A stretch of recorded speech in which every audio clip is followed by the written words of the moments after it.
while the public was boiling with outrage, demanding answers every second for the mysterious death of Yu Menglong.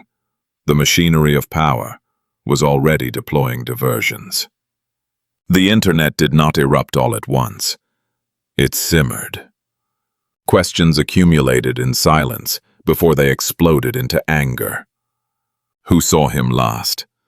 Where was the footage? Why did the official statements feel so clean, so empty, so final? Every refresh of the screen brought more speculation, more fragments, more unease. Yet while millions searched for truth in plain sight, something else was already moving beneath the surface. Behind the noise, a quieter operation unfolded. Information began to fracture. Irrelevant scandals surged to the top of trending lists.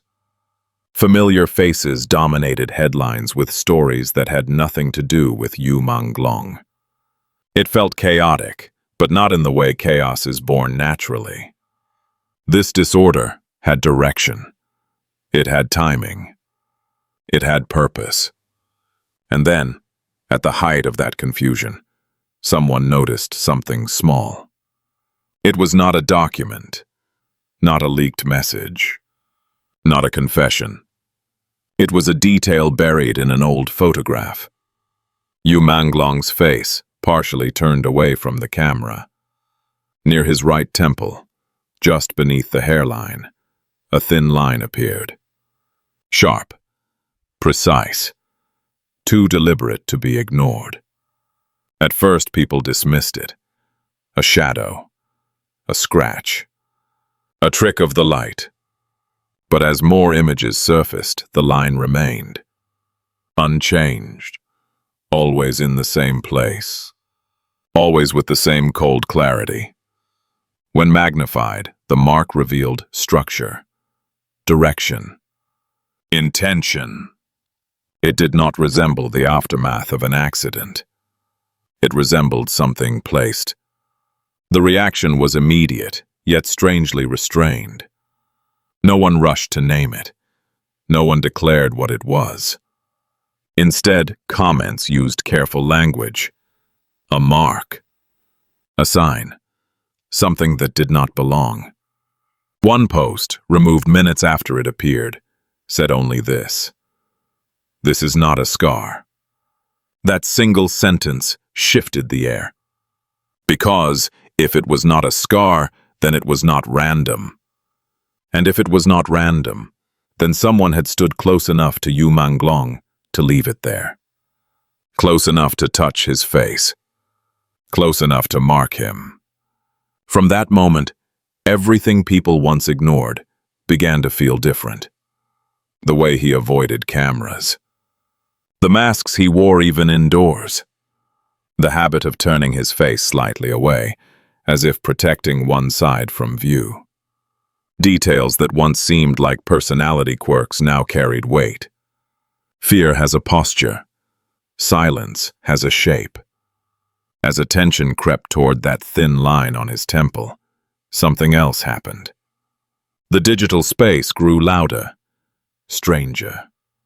Stories multiplied at an unnatural speed. A famous name trended with claims of death that made no sense.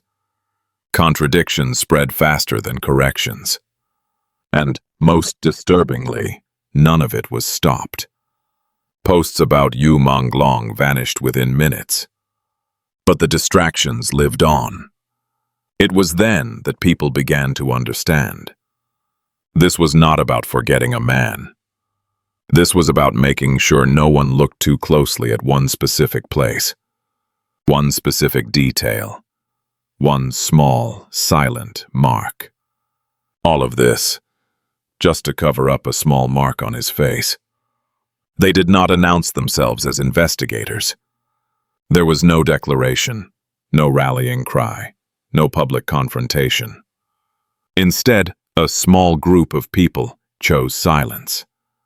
While arguments burned across comment sections and rumors multiplied without restraint, these individuals did something far less visible. They watched. They collected. They returned to images everyone else had already dismissed. They were not searching for scandal. They were searching for continuity. Photographs from premieres, behind-the-scenes footage, casual snapshots captured between rehearsals. Moments once perceived as harmless fragments of a young actor's life were now examined with a different intention. Each image was slowed, enlarged, cross-referenced, and in that repetition, the mark refused to disappear. Near Yu Menglong's right temple, just at the edge of the hairline, there it was. Thin like a pencil stroke, clean, controlled. Not jagged, not swollen. It did not carry the randomness of injury. Accidents leave chaos on skin. This line carried discipline. No one could identify when it first appeared. There was no public event where it was clearly visible before a certain date. That absence mattered. Scars accumulate history. This one arrived without a past. Under magnification, the shape became more disturbing. It was not merely a line. It had direction. A slight curve. A geometry that suggested intent. Some said it resembled a reversed character. Others refused to describe it at all, as if naming it would give it weight. But even without consensus, the reaction was the same. A tightening in the chest. A pause before breathing resumed. If this mark had been carved deliberately, then it meant Yu Menglong had been still when it happened. Someone had stood close enough to his face to place it there.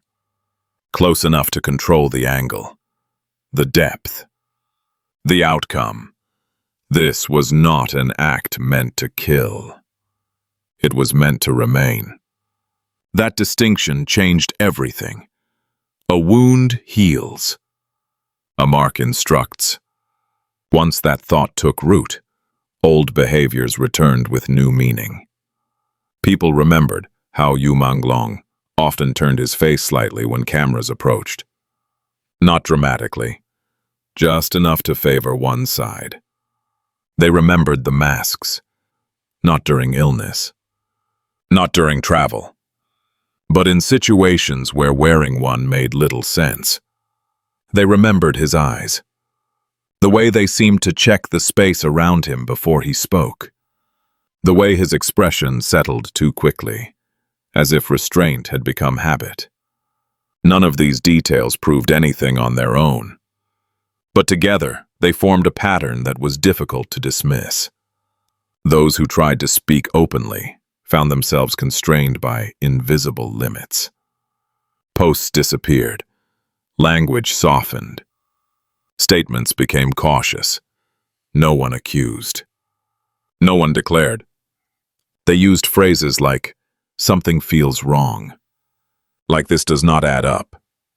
The restraint was not born from uncertainty. It was born from understanding how far one could go without crossing a line that could not be uncrossed. The most unsettling realization came quietly. If this mark was intentional, then it was not created in anger. It was created calmly, deliberately. The purpose was not pain. It was memory.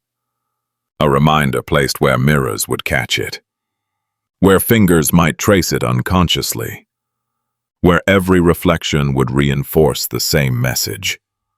You remember this. You do not forget. That kind of control does not end with the body. It settles into behavior, into silence, into compliance that looks voluntary from the outside. As attention moved closer to that conclusion, the environment around the discussion began to change. Conversations fractured. Threads derailed. New stories appeared with unnatural urgency. Names unrelated to Yu Menglong surged across platforms. Emotional reactions were redirected. Outrage was given alternative targets. It felt like standing in a room where the lights flickered whenever someone stepped toward a locked door. The more carefully people examined the mark, the louder the surrounding noise became. It was as if the system itself reacted, not with denial but with distraction. Covering a wound is easy. Covering meaning requires volume. And yet, despite the interference, the image remained. That thin line, that quiet detail. Immune to explanation, immune to erasure. No official statement addressed it. No clarification appeared. It was simply ignored, as if refusing to acknowledge it would make it dissolve. But marks do not dissolve when they are denied. They harden. In the absence of answers, people did what they could. They remembered. They saved images. They repeated the same questions, carefully, persistently, without demanding conclusions. The mark had already done its work. It had transformed a closed case into an open wound. Whatever had happened to Yu Menglong did not end with his death. It lingered in the smallest detail left behind. A detail too precise to be accidental, too visible to be erased, too quiet to be safely named. From that moment on, nothing about Yu Menglong's silence felt accidental anymore. The shift did not happen gradually. It happened all at once. Just as discussions surrounding the mark began to deepen, the digital landscape changed its shape overnight. When users woke in the early hours of November, their screens were flooded with a single phrase repeated with mechanical precision. A famous name. A sudden death. A claim so extreme it demanded attention before logic could intervene. Chris Wu is dead. The phrase appeared everywhere. Hundreds of accounts posted it simultaneously. The wording was identical. The cadence was identical. There was no variation, no hesitation, no organic confusion. It was as if someone had pressed a button and released it into the bloodstream of social media. What unsettled people was not the rumor itself. Celebrity death hoaxes were not new. What unsettled them were the contradictions. Some posts claimed starvation. Others described violent assault. A few tied the story to unrelated cases from years earlier. None of the details aligned. Yet the rumor spread with astonishing speed. Not because people believed it. Because people were forced to look at it. The effect was immediate. Discussions about Yu Menglong were pushed down, buried beneath outrage and shock that had nothing to do with him. Feeds refreshed endlessly, but the focus had shifted. Attention had been redirected. And still, something did not make sense. Ordinarily, rumors involving high-profile figures are suppressed within minutes. Keywords are blocked. Posts vanish. Accounts are warned. Yet this one remained untouched for hours. It lingered. It multiplied. It dominated. At the same time, posts mentioning Yu Menglong behaved very differently. Even neutral statements, even simple questions. They disappeared almost as soon as they were published. Some lasted seconds, others a few minutes at most. The contrast was impossible to ignore. It did not feel like negligence. It felt like permission. People began to compare timestamps. Screenshots circulated quietly. Patterns emerged. The death rumor surged precisely when discussion of the mark intensified. Not before, not after, exactly then. The implication was chilling. This was not chaos. This was choreography.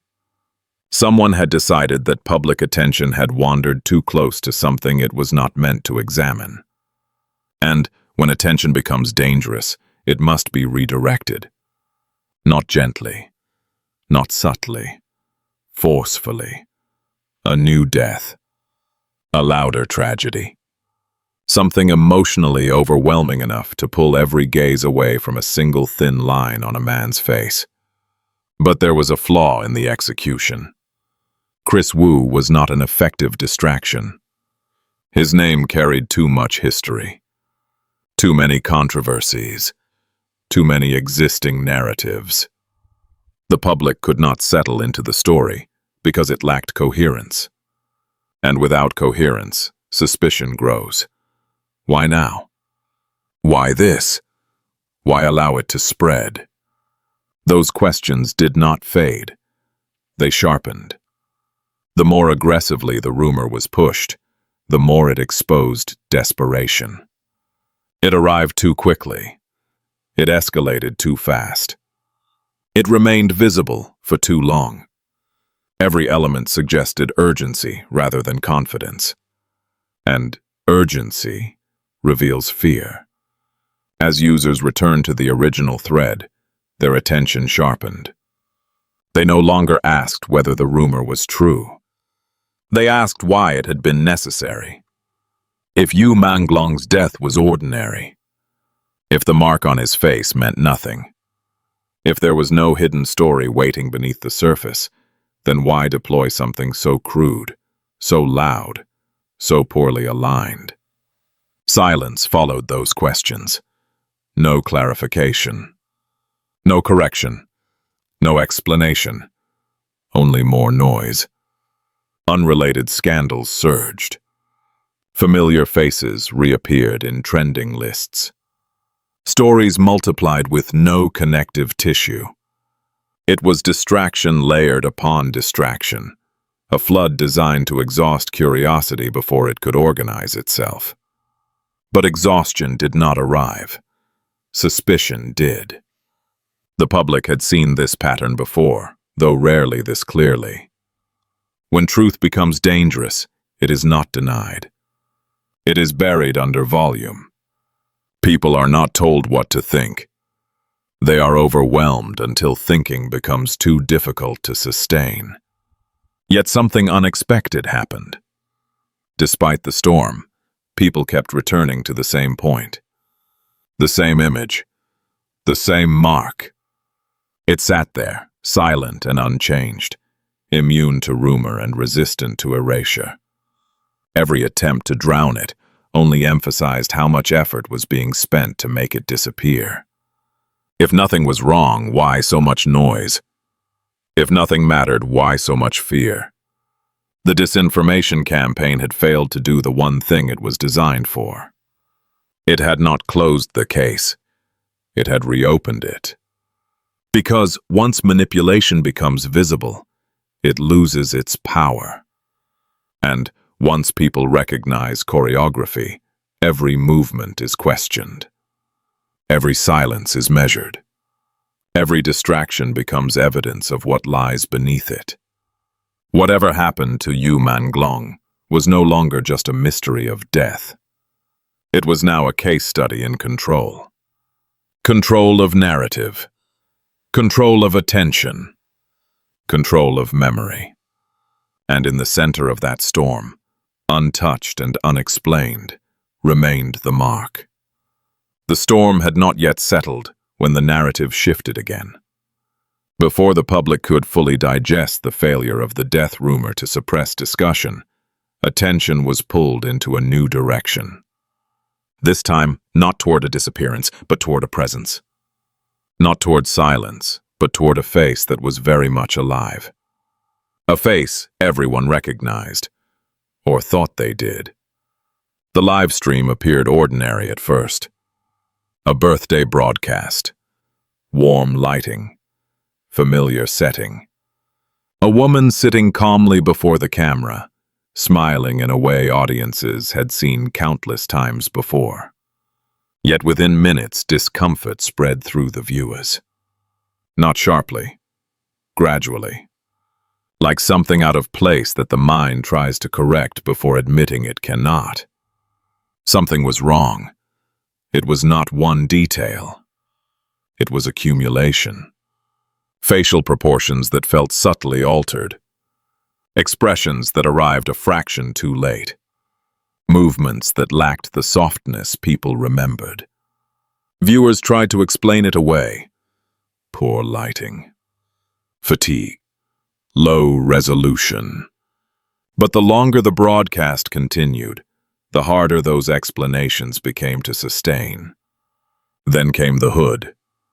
In a brightly lit room, during her own birthday celebration, she wore it pulled unusually close. There was no weather to justify it. No stylistic reason. No visible purpose.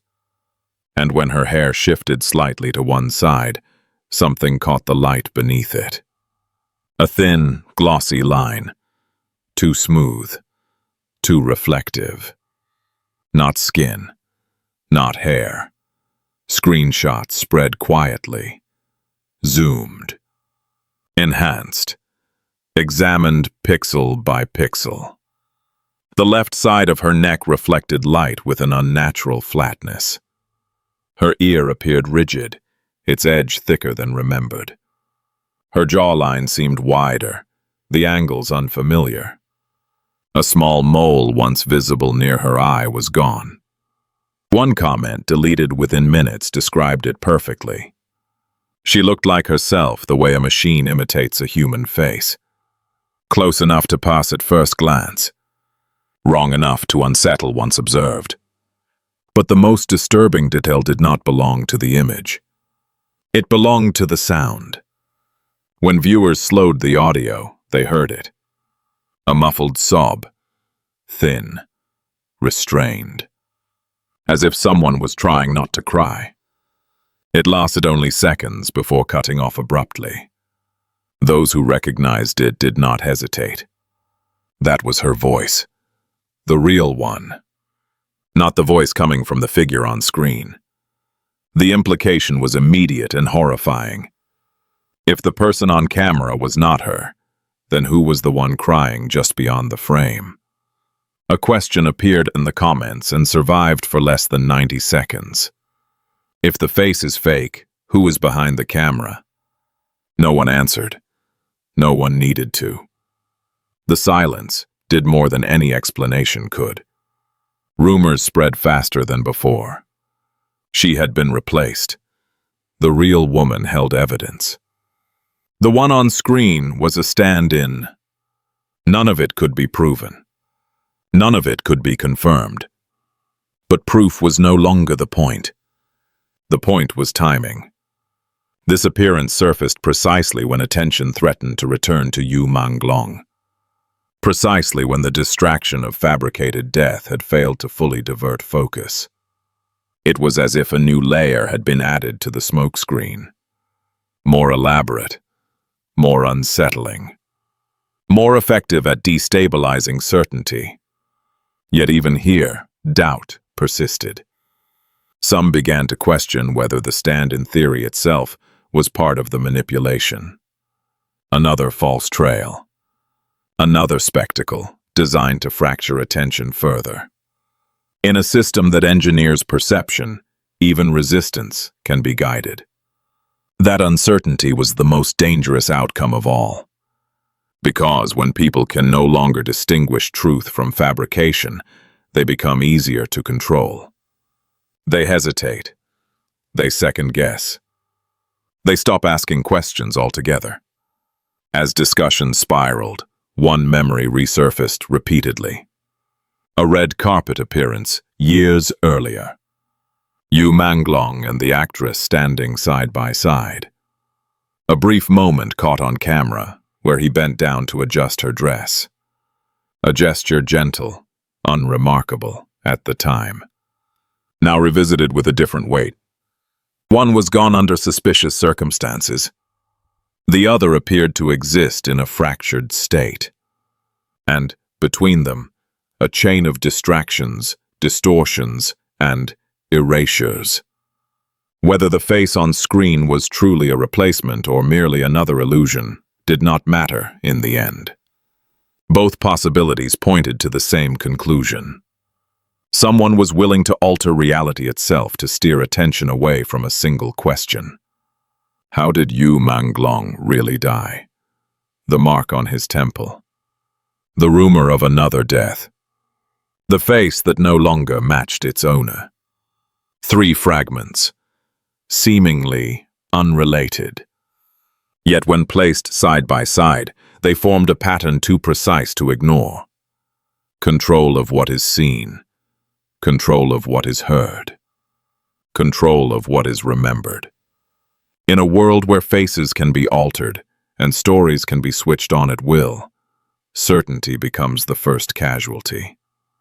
And when certainty disappears, silence follows.